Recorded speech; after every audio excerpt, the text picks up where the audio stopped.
ጸሎት ዋናው አጥር ነው።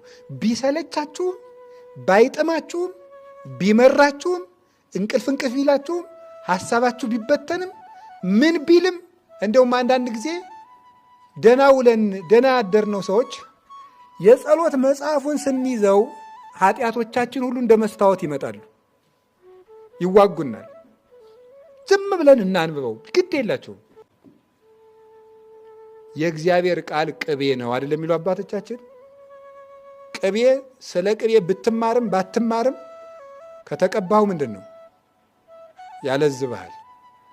ጸሎቱ ቢገባህም ባይገባህም ከጸለይከው ልቡናህን ማለዘቡ ረዴት ማሳደሩ አይቀርም። ስለዚህ እግዚአብሔር ሰዎች እንጸልይ።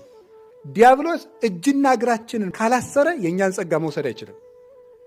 የሚወስደው መጀመሪያ እንዳንጸልይ ማሰልቸት፣ ማፏሸግ፣ እንቅልፍ ማለት፣ እንባ ጦሽ ማድረግ፣ እግርን ማሻረብ፣ ማቅመድመድ፣ ስቅት ማድረግ፣ ቅንድብን ማክበድ፣ ሐሳብን አምጥቶ ልብን በሙሉ ክፍልፍል አድርጎ መጨረስ ሰልችቶ እንድናቆመው ነው።